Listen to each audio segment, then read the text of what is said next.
Good afternoon. Myself working on graphene. So as you all know, probably graphene is the thinnest material, and it has many applications ranging from electronics, battery technologies, and so on. So myself particularly is working on developing graphene-based membrane for different separation technology, including water desalination and separation for industrial application, making pharmaceutical filtration, and so on. So in terms of disruptive technology, like as you know, graphene has, of course, if you are using electric cars, they are already being used in the battery. So it's really disrupting several sectors, not in one sector. So like energy sector or even water sector is too early. It's still under development. It's still in the pilot scale testing and so on. It takes time. And then there are other sectors like composites and telecommunication sector and so on. So there are many scope applications there in this area, and this is what myself working in that field. I'll say briefly, since you brought this up, the concept of lab on a chip has existed for about 30 years, and we as a community had totally failed at it. There are no labs on a chip. There's best protocols on chip, and we're trying to change that through real-time reconfigurability that will bring labs to be something, lab on a chip, to be something closer to what is a real lab, where we don't a priori know what is the next step. We're not just running precise protocols, but we can actually make real-time decisions. But I leave that aside, and I'll tell you about a story that actually started here in the World Laureates meeting in 2019, where a random conversation brought me into the world of creating optics with liquids. And so one of our major projects in the lab is trying to create giant space telescopes using liquids. And so Hubble Space Telescope, about 2.4 meters in diameter. The James Webb Space Telescope, 6.5 meters in diameter. An amazing triumph for human engineering. But if we want to go larger and do things, for example, look at exoplanets, so depending who you ask, but be on the order of 100-meter telescope. There's no technology that can create something like that on Earth, and even if there were, there's no way of bringing something like that to space. The current methods of folding that have served James Webb just do not scale there. And then my expertise are in fluid mechanics, and liquids fold really well. And so bringing liquids to space is relatively easy. And the question that we try to answer is, can we then use the liquid to give it a functionality? And one of the functionalities that we seem to be able to is to create shapes of mirrors, of telescopes. This is now a collaboration with NASA under a Nair project. The current working point is a 50-meter telescope. There are a lot of challenges to make this a reality, from a fantasy to a reality of having liquids that do not evaporate in space and having them reflective and so on. But it seems to be feasible, and maybe on a 20-year time scale we'll be able to get there. If I may one more word to put in, then if we can do that in space, this is all based on surface tension and weightlessness, but we can actually bring that back to Earth. And getting rid of gravity on Earth is actually also very, very easy, also using liquids, so simply neutral buoyancy, jumping into a pool. And so if we get rid of gravity on Earth, then in the lab, we can create eyeglasses from polymers simply by ascribing the right boundary conditions on the liquid, and we can create any lens with any spherical, cylindrical correction, and skip the machining, polishing that is currently done for traditional lens manufacturing, and bring lens manufacturing to low resource settings to the developing world. And that is the conversation that started here with David Zilberman back in 2019. My research work is rather kind of distant from the everyday experience, and but then I thought that maybe I would take a leaf out of the book in in my kind of other occupation as the chair of Young Academy Finland to connect this better to also the topics of this meeting and the ongoing other meeting, which is at the same time, which has to do with policy and this decision making. And so this session is about disruptive technologies. So where do these typically, or at least often, come from?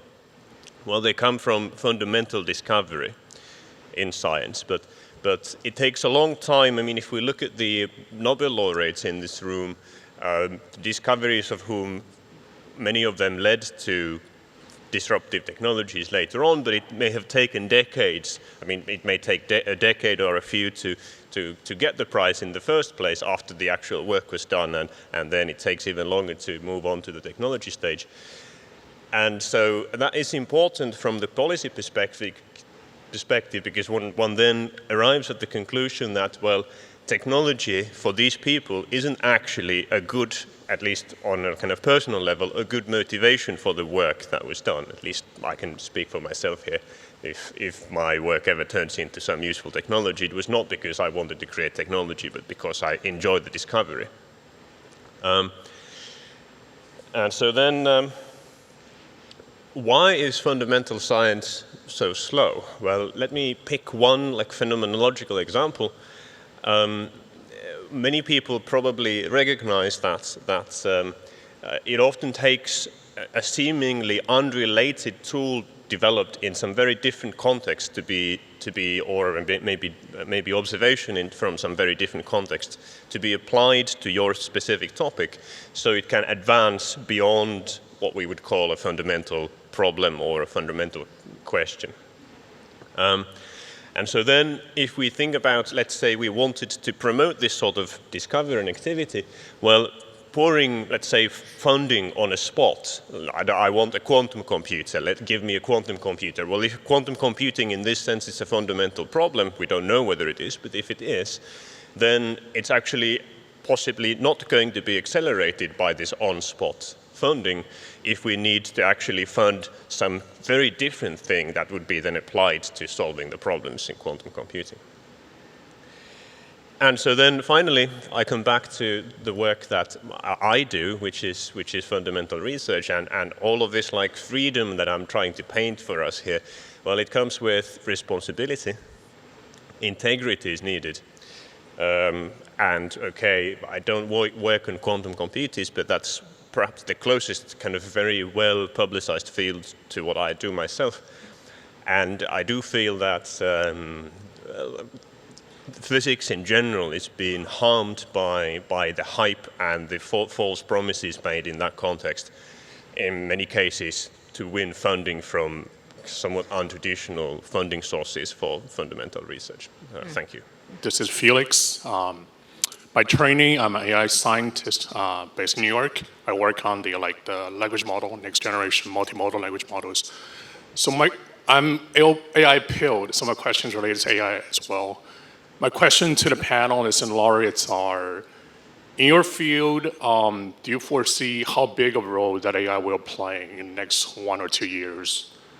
And a part two of this question is: what types of scientific problems or sub-problems in your field is fundamentally out of reach for AI, for the current AI system to be able to solve, even given massive data and compute?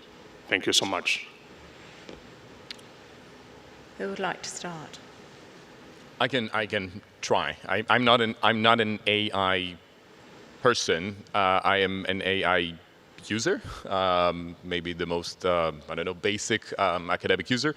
But the approach we take in the lab is very much the one that Omar Yagi presented before, which is it's an accelerator, right? And so we're driving it, but it's our best pal, and what I actually see it's the excellent users, the excellent students, are getting even better when they can leverage this tool.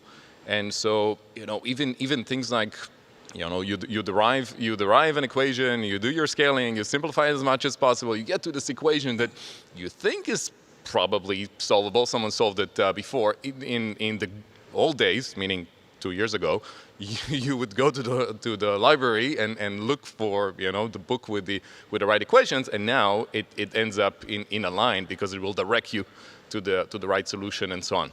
And so it just really accelerates things a lot. Maybe I can add one point there. In terms of research, we are working on advanced material. So we have so many materials, endless new materials are coming.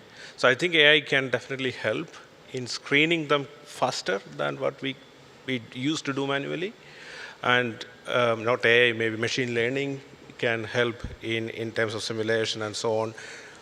Defining a predefined material or designing new materials faster than what it used to be. I think that is what probably can help in the coming decades. I could add to that from my own perspective that so it depends a little bit on what you meant by this question or what perspective you meant. If I think of, I don't know, writing analysis code or doing literature research on some concept that we want to apply to what we do or something, then AI or language models or machine learning is totally applicable to everything that we do. On the other hand, if you're asking from the perspective of some sort of like dominant source of, take and apply kind of instructions on how I do my research, then it's applicable to nothing. Like if I exaggerate a bit. So it really depends on the view you take. Normally, interdisciplinary is very important for breakthrough technologies, but they are all rooted in single discipline. Most of the time, all these technologies are coming from fundamental research, as we said before. And these are actually rooted in one discipline.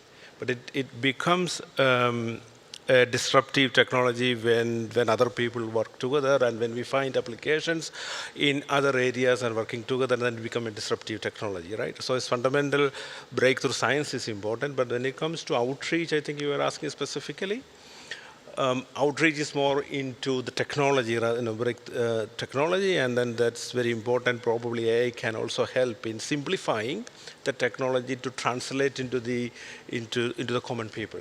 So I think that their AI can help us in making it into a layman much better than what we used to do. I just think it's not a clear line of whether you should and shouldn't. What's so nice about academia is this breadth and gradient of people who work from very fundamentals to very applied and anything in between. And I don't think that someone who's a complete, let's say, theoretician must think about the applications translation of this. No, I think they should talk to enough people so that there is the next person who is somewhere in between and the next person's on the way it basically worked until now. So yeah, I think there's some responsibility, but not for everyone to jump into translation. And I'm saying it as a technologist. Well, I mean, this is a very kind of a scientist answer, but the way I've, at least in the past, tried to explain this is that the scientific enterprise, maybe universities facilitating it, it's a fragile thing. And you need all of these structures taking away external pressures for this like honest, or at least most of the time, honest pursuit of, the truth to be possible there. And if you take that away, it doesn't have to be anything more like kind of malicious than somewhat unconventional funding schemes. And then it's already very close to the point where this like trustworthiness is no longer there. So I learned many years ago that sociologists who study how science gets done, and in particular where true disruption comes from, contrast what they would refer to as the lone hunter-gatherer scientists who just follow their nose, follow their curiosity, and are willing to be heretics and not listen to the crowd, versus sort of the communal harvester scientists who really do a different type of science, a very important type of science, but often driven by access to technology and resources. And you can see the complementarity, but of course the danger of the communal harvesters is that they adopt herd mentality and they go off in one direction, and then you don't leave space for that real creative heretic who maybe is the person who's going to make that big discovery you're waiting for. And my physicist colleagues will tell me if I have the quote attribution right, but there's the Max Planck quote that, progress happens one funeral at a time. And as we're having these discussions, AI is not going to die. So, there is the danger, it seems to me, that it's going to sort of immortalize ways of thinking and quote-unquote truths that maybe in some cases aren't really true. Well, I don't know whether I'm answering this question at all, but one thought that arises is that I'm personally compelled to try to kind of keep at bay this typical Western, at least Western thinking that major discoveries are made by and only by like individual geniuses.